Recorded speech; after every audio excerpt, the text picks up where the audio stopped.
Hola, ¿qué tal? ¿Cómo están? ¿Cómo les van? Bienvenidos al canal de Cine y Literatura. Y nos vamos a ocupar de El Resplandor, de la película de Stanley Kubrick de 1980, El Resplandor, basada en una novela, seguramente como saben todos, de Stephen King, del mismo título, publicada unos años antes.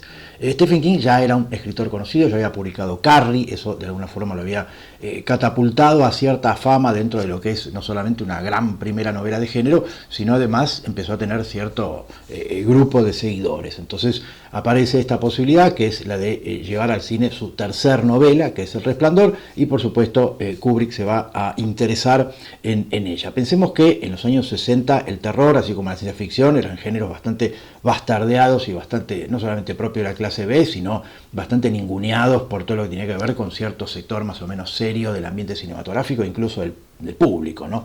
Pero a partir de Psicosis de Hitchcock, 1960, el cine de terror ya empieza a ser mirado de otra manera, y desde ya a fines de los 60, con El bebé de Rosemary de Polanski, año 68, con El exorcista de Friedkin, año 71 creo, por ahí ya ocurre que el cine de terror empieza a ser mirado con otros ojos. Digo, muy buenos escritores, muy buenos directores, perdón, empiezan ya a poner la atención en un cine que podía dar mucho más que unos simples sustos. Por lo tanto, Kubrick empieza a tener ciertas ganas de empezar a hacer cine de terror. Pensemos que Kubrick es un tipo que fue trabajando género tras género, ¿sí? Trabajó el cine histórico, el cine bélico, la ciencia ficción, y por supuesto tocaba el turno al cine de terror. Y ahí es cuando aparece El Resplandor, que por supuesto le interesa, lee la novela, le interesa muchísimo, y por supuesto la lleva al cine prácticamente despojándola de todo. Digo, la adaptación del Resplandor es una de las más, si quiere, irreverentes que uno pueda pensar, teniendo en cuenta que de la novela queda poco y nada. Esto va a ser, por supuesto, que Kubrick se peleara o discutiera de alguna forma con King, precisamente porque los públicos de ambos se van a poner en veredas opuestas, precisamente porque los fanáticos de King odian la adaptación de Kubrick, y por supuesto Stephen King siempre habló pestes de la adaptación de Kubrick. Por supuesto, después Stephen King se va a encargar de hacer su serie de televisión, que es espantosa, ¿no? De 3 horas, 4 horas más o menos, adaptando casi literalmente la novela, y por supuesto demostrando que las adaptaciones literales por lo general suelen ser las peores. Pero lo cierto es que la película de Kubrick, ahí está, creo que es una de las grandes películas de terror, unas grandes películas de género fantástico que se han filmado, y desde ya que es una película que merece toda nuestra atención, además que ha generado ríos de no solamente textos dedicados a la película, sino incluso documentales. Y está el documental ahí, Habitación 237, que es precisamente un documental que trata de interpretar de una forma y otra la novela de todas las formas posibles, algunas bastante disparatadas, pero creo que vale la pena verlo. Entonces, es una película que ha dado y sigue dando que hablar, es una película recontracitada, sí, también, por eso, como digo siempre, hasta en Los Simpson aparece El Resplandor, y de ya es una película que merece muchísima atención por la cantidad de significados y de sentidos que genera, ¿no? Kubrick lo que va a hacer es precisamente, dada una vez que lee la novela, evidentemente empieza a pergeñar su posible adaptación, va a llamar a una guionista, ¿sí? Que en este caso, más que guionista, es una escritora, que es Diane Johnson, que es en ese entonces, fíjense qué interesante, profesora de literatura gótica, ¿sí? Es decir, Kubrick se da cuenta enseguida que El Resplandor tiene muchos elementos que nos remiten a literatura gótica. ¿Qué es la literatura gótica? Pensemos en siglo XVIII, ¿sí? 1760 aproximadamente, se publica El Castillo de Otranto, la novela de Horace Walpole, que inaugura este género gótico, ¿sí? Que va a dar tantas buenas novelas como El Monje, como El manuscrito hallado en Zaragoza, como Melmoth el Errabundo, que son novelas que de alguna forma empiezan antes del romanticismo y en pleno siglo de las luces a proponer una serie de literatura en donde aparecen todas criaturas fantásticas y sobrenaturales. Es un preámbulo, es un prólogo al género fantástico que va a aparecer a principios del siglo XIX con Hoffman, con Poe y demás, pero ya lo que tiene que ver con el gótico, desde ya hay una vinculación con el estilo gótico en la arquitectura, que tiene que ver con una serie de elementos que no vamos a entrar en detalle, pero que empiezan a ser, desde ya Horace Walpole es quien le bautiza el género como gótico, y va a tomar estos elementos precisamente porque, entre otras cosas, las historias van a pasar en castillos góticos, o sea que ya de entrada hay una vinculación muy grande con esto que tiene que ver con el origen del gótico en la arquitectura. Pensemos Edad Media, siglo XI aproximadamente, y luego estas historias donde muchas veces remiten a castillos, remiten a lo medieval, remiten a lo exótico, y por supuesto aparecen todas las criaturas que después van a aparecer en el fantástico. Y qué casualidad van a aparecer en El Resplandor. ¿sí? Todo lo que tiene que ver con muertos vivos, con vampirismo, con necrofilia, con poderes mentales que van a aparecer en El Resplandor, como la telequinesis, todo lo que tiene que ver con los fantasmas, todo eso ya está en alguna medida por ejemplo, en El Castillo de Otranto, pero también en otras novelas góticas. Por eso digo que de entrada Kubrick se da cuenta que esta idea del castillo de la novela gótica es el Hotel Overlook en El Resplandor. ¿Sí? Lo que vemos en las que transcurren las novelas góticas, en un castillo con pasadizos, con mazmorras, con cadenas, con todo esto, ya está en El Resplandor. ¿Sí? El Resplandor reemplaza el castillo por el hotel, reemplaza esos pasadizos de los castillos góticos por esos pasadizos, por esos corredores del hotel. Vuelven a estar los fantasmas, vuelven a estar los aparecidos, aparece la reencarnación, el personaje Jack Nicholson, al final vemos que es una especie de reencarnación, aparecen todos los elementos propios de la literatura fantástica, ¿sí? Sobre todo del gótico y del principio del fantástico. Las criaturas, todo lo que tiene que ver después con los fantasmas y los aparecidos, todos estos elementos van a estar en El Resplandor y creo que hábilmente y sabiamente Kubrick se da cuenta, por eso llama a una persona que sepa mucho de literatura gótica, porque lo que va a hacer es una especie de relectura del gótico, ¿sí? Situar el gótico en la modernidad, en un hotel en los años 70 en Estados Unidos y transponer todos los elementos que estaban dando vueltas durante el gótico, lo va a poner todo en una historia que transcurre en Estados Unidos en los años 70. Por eso digo que hay una operación que me parece sumamente interesante para pensar ya en lo que es la adaptación. Recordemos que Kubrick siempre adapta novelas, de sus 13 películas, 11 son adaptaciones de novelas, y El Resplandor no se queda atrás y por supuesto es una gran adaptación, sobre todo porque, como dice también en una entrevista de Ian Johnson, se dan cuenta de entrada que es una novela del género, que no está mal, no les convence demasiado, piensan que es un buen punto de partida, pero no solamente no son fieles, sino que la bastardean bastante. Hay un par de entrevistas por ahí dando vueltas a ellos, en los cuales dicen que se daban cuenta de que era una novela que tenía muchos elementos que le podían dar pie a una buena adaptación, que no tenían por qué serle fieles, y que por supuesto, piensen más en ese entonces, Stephen King no era quien se iba a convertir años después, que era una especie de figura, de gurú de lo que es la literatura de terror, ¿no? En ese entonces estaba empezando, si bien, como digo, tenía ya un grupo de seguidores, no era lo que iba a hacer después. Y por lo tanto, ya les digo, la adaptación se toma muchas libertades, por eso no gustó, entre otras cosas, a Stephen King. Kubrick muchas veces era muy literal en sus adaptaciones, muchas veces era muy fiel. La Naranja Mecánica o Ace Wide Shut son adaptaciones literales, o en todo caso más fieles a las novelas.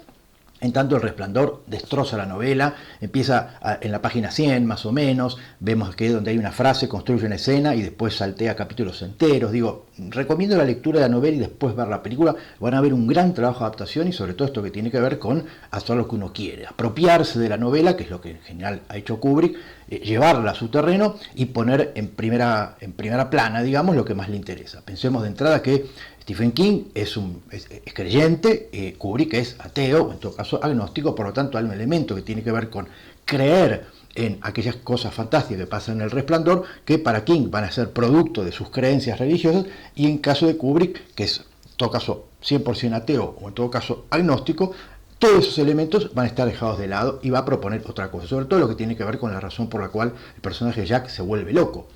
Para Stephen King, esas criaturas que estaban en ese cementerio indio sobre el cual se construye El Resplandor, por supuesto, para Kubrick eso no existe y hay una cuestión puramente psicológica que tiene que ver con las razones por las cuales el personaje de Jack se vuelve loco, que no se explican. Quedan ahí, un poquito puede interpretar lo que uno quiere, pero no son las mismas que están en la novela. Y hay algo que me parece también interesante, que hay que cruzarle, además al tema de la literatura gótica, hay que cruzarle dos textos que me parecen importantes, ¿sí? Que van a utilizar Diane Johnson y Kubrick a la hora de adaptación. Van a usar un texto que es de Freud, que se llama Lo Siniestro, en el cual Freud propone una definición de lo siniestro y cómo el género fantástico utiliza el siniestro. Freud parte de un cuento de Hoffman que se llama El hombre de la arena, y por supuesto a partir de ahí desarrolla unas teorías que tienen que ver con el efecto, el elemento siniestro que aparece en la literatura y posteriormente después del cine, que va a tener que ver con ese elemento de lo familiar que de pronto se manifiesta de una forma diferente. O sea, allí donde por ejemplo hay una figura paterna, ¿sí? En algún momento de la trama esa figura se vuelve un asesino. Por lo tanto, el hecho familiar, el elemento familiar que hay en una figura digamos, conocida y querida por un hijo que puede ser su padre, en algún momento se da vuelta. Entonces ahí aparece un elemento siniestro, ¿sí? Freud va a dar ejemplo de, por ejemplo, un muñeco que de pronto cobra vida y quiere asesinar a su propietario, o una parte del cuerpo que de pronto es desmembrada y esa parte se vuelve contra su dueño. Es decir, todo lo que tiene que ver con que lo familiar de pronto se da vuelta, y por supuesto ahí va a aparecer este elemento de el efecto de lo siniestro, que es tan propio y característico de las historias de terror. Entonces ahí está, por un lado, texto de Freud, recomiendo, es cortito, se puede leer muy bien y es muy interesante.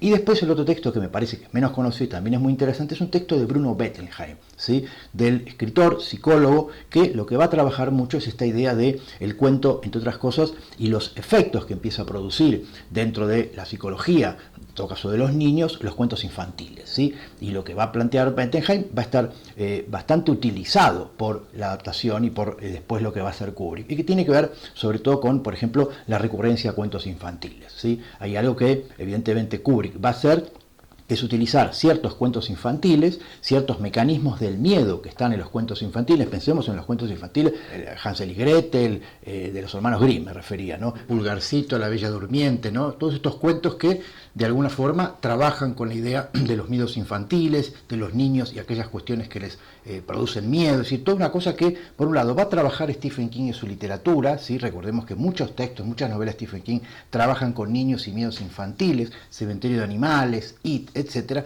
y Kubrick va a trabajar también dentro del Resplandor aquello que tiene que ver con aquellas cuestiones que producen miedo, entendidas desde la psicología, ¿no? Sobre todo psicología freudiana, desde lo siniestro, o desde este texto que les mencioné de Bruno Bettelheim, ¿no? El psicoanálisis de los cuentos de hadas. Por eso creo que es interesante ver esta adaptación como efectivamente algo que está cargado de cosas que podemos analizar teniendo en cuenta si nos interesa el trabajo de adaptación, o en todo caso comparar la película y la novela y ver para qué lado fue yendo cada uno. Pero ahí es cuando me parece que se convierte El Resplandor en una enorme adaptación, desde el punto de vista de eso, ¿no? De lo que es la adaptación de una novela, de un texto literario a una película, ¿no? A un lenguaje audiovisual. Por otro lado tenemos la película, es decir, ya lo que aparece luego es la película, y por supuesto ahí lo que tenemos que entrar es en eso que mencionamos cuando hicimos la clase de Kubrick, que es aquellas cuestiones que tienen que ver con el evento formal, con esas cosas que tienen que ver con el lenguaje cinematográfico que utiliza Kubrick, ¿no?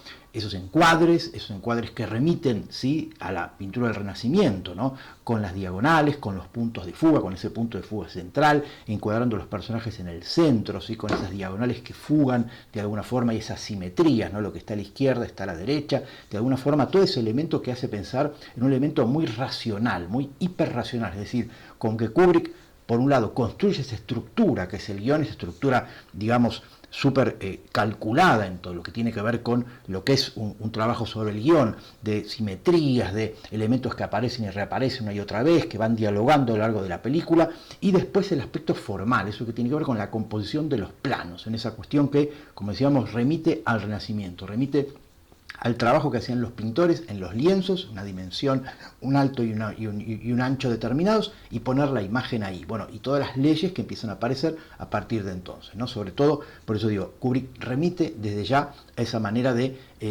meter la realidad en dos dimensiones, utilizando estas cuestiones que tienen que ver con las leyes que fueron formulándose en el Renacimiento y que vemos que hablan de una visión del mundo, ¿no? Y que permiten entender algo que tiene que ver con unas simetrías, un orden, una armonía, un concepto de belleza, por supuesto, que pertenece a una época y pertenece desde ya a una cosmovisión muy europea, ¿sí? Por eso digo que hay algo que tiene que ver con esa mirada racional de Kubrick, que es una mirada europea, que de alguna forma podemos pensar que encuentra su punto culminante en el siglo de las luces, y que por supuesto va a tener su contrapartida en aquello que cuenta. Esto también es interesante, es decir, por un lado se propone un elemento formal, 100% lógico y racional, para contar una historia que parte de la lógica y de la razón de un personaje, para luego ir deviniendo y entrando en el terreno de lo irracional, en el terreno de lo oscuro, en el terreno de la sombra, en el terreno de la violencia, de lo salvaje, de lo primitivo, de lo instintivo. Entramos en algo que me parece podríamos encuadrarlo dentro de lo que podemos pensar como lo apolíneo y lo dionisíaco, ¿no? Esta fuerza dionisíaca que irrumpe, esta fuerza orgiástica que de alguna forma irrumpe en el orden de lo apolíneo y de alguna forma rompe el orden, quiebra el orden establecido, ¿sí? Los personajes de Kubrick siempre tienen un profundo malestar, son personajes que no encajan en la sociedad, que de alguna forma van a mostrarse siempre a contrapelo de lo que la sociedad estaría marcando, ¿sí? La Naranja Mecánica, el Lolita, el Resplandor, son personajes que sienten ese profundo malestar contra la civilización en la cual viven, siendo personajes racionales y que van entrando progresivamente en esa sinrazón, en ese elemento irracional, y que por supuesto los va a llevar a la destrucción, porque al no encajar en un orden como el social establecido, están condenados por lo general a la destrucción, a venirse abajo y a hundirse completamente. Por eso creo que es bueno pensar esto que tiene que ver con cómo trabaja Kubrick, y luego creo que se disfrutan mucho más las películas cuando uno empieza a entender un poquito qué es lo que Kubrick quiere hacer, qué es lo que plantea Kubrick con su cine, ¿no? Por eso creo que este elemento de la razón y la sinrazón está presente y hay que tenerlo en cuenta a la hora de entender, me parece, qué es lo que él pretende hacer con sus películas. Por eso, en eso que es el diálogo que hay de las películas de Kubrick, de película a película, como van dialogando de película, vemos cómo va planteando motivos que se van repitiendo y se van retomando de película a película. Así en El Resplandor tenemos motivos que se había planteado en su otra gran película fantástica, que es el 2000, que es 2001, ¿sí?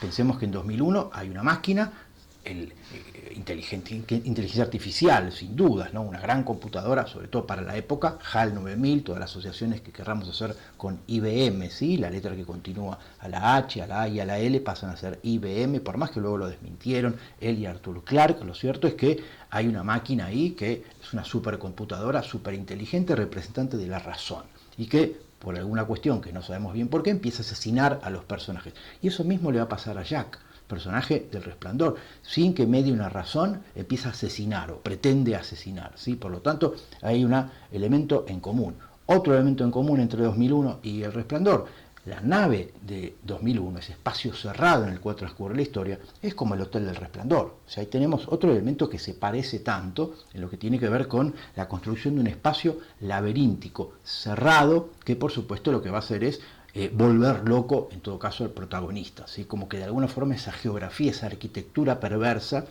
cerrada, agobiante, claustrofóbica, va a llevar al personaje a convertirse en un gran asesino, sea una computadora o sea Jack, ¿no? Recordemos que la computadora hace una especie de retroceso, termina convirtiéndose en un niño, ¿sí? Que de alguna forma pareciera como que el personaje de Jack termina jugando en un laberinto, ¿no? Que de alguna forma vemos también que en El Resplandor aparece este motivo del laberinto, ¿sí? Por eso digo, fíjense cómo los temas se van repitiendo, de manera especular, ¿sí? Hay un elemento que tiene que ver con el fantástico, que es el del doble, que por supuesto en El Resplandor está más que presente, ¿sí? Por un lado tenemos el personaje de Jack, que juega un poco con esta figura del doble desde el punto de vista de la tradición del fantástico. Por supuesto esta casa, que es una especie, este hotel, que es una especie de laberinto, pero luego afuera hay un laberinto como figura también especular, ¿sí?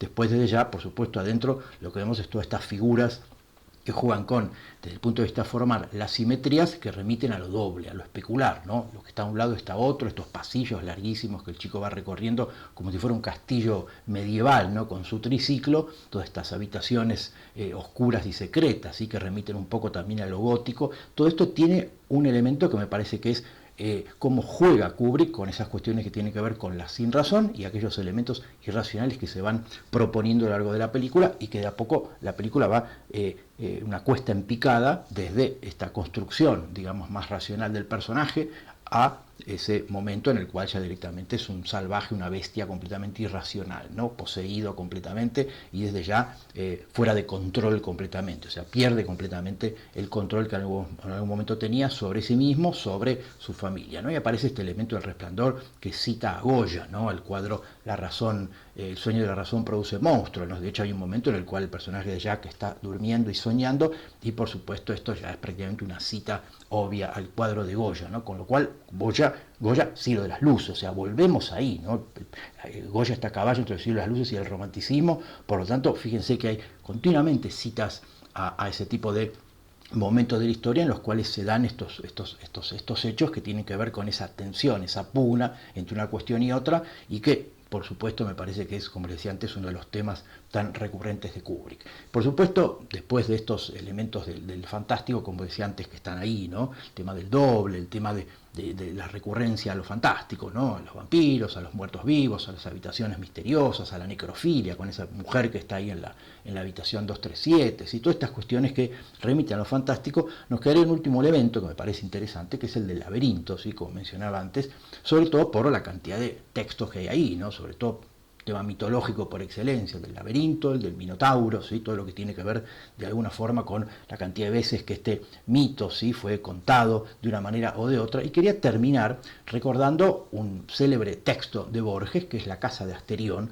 donde si uno lo lee y traza una analogía con El Resplandor, vamos a encontrar con una serie de cosas sumamente interesantes. Por eso quería terminar precisamente con un pequeño video, un pequeño montaje en el cual vamos a ver algunos fragmentos de la película El Resplandor y por supuesto el texto de Borges, que de alguna forma lo que va a hacer es casi como si diríamos trazar ciertas analogías con respecto a la película. Veámoslo.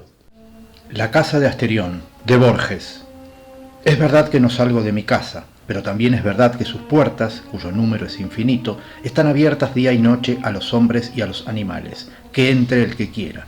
No hallará pompas mujeriles aquí ni el bizarro aparato de los palacios, pero sí la quietud y la soledad. Asimismo hallará una casa como no hay otra en la faz de la tierra. Yo, Asterión, soy un prisionero. Claro que no me faltan distracciones. Semejante al carnero que va a embestir, corro por las galerías de piedra hasta rodar al suelo, mareado.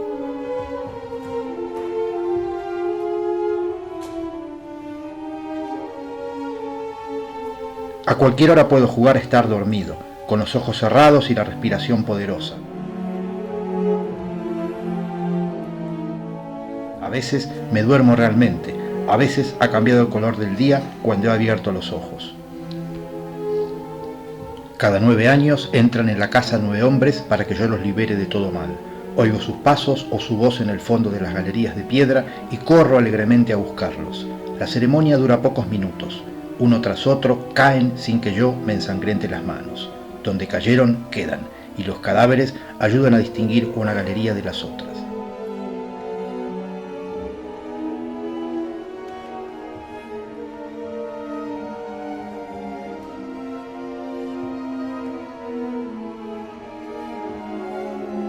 Ignoro quiénes son, pero sé que uno de ellos profetizó en la hora de su muerte que alguna vez llegaré a mi Redentor. Desde entonces no me duele la soledad, porque sé que vive mi Redentor y al fin se levantará sobre el polvo. Si mi oído alcanzara todos los rumores del mundo, yo percibiría sus pasos. Ojalá me lleve a un lugar con menos galerías y menos puertas. ¿Cómo será mi Redentor?, me pregunto. ¿Será un toro o un hombre? ¿Será tal vez un toro con cara de hombre o será como yo? Bueno, creo que resulta más que no solo interesante, sino evidente, ¿no?, las posibilidades de comparar un texto con otro, ¿no? La casa de Asterión con El Resplandor, en tanto la figura del Minotauro como el personaje de Jack, y cómo va construyendo en este espacio que es su casa, algo como podría ser el laberinto del Minotauro, y por supuesto a las víctimas que le son ofrecidas y cuál él va a ir matando casi de manera ritual, ¿no? Por eso creo que tiene mucho interés ver uno a continuación del otro. Seguiremos con Kubrick, ¿sí? Nos quedan películas por ver, nos quedan algunos temas por analizar, o sea que vamos a seguir dedicándole clases a él. Así que bueno, espero que les haya resultado interesante. Si les gustó el video, denle a me gusta, suscríbanse en el canal y por supuesto visiten mi página web para conocer un poquito mejor mi trabajo. Así que nos vemos en el próximo video, espero que estén muy bien. Chao.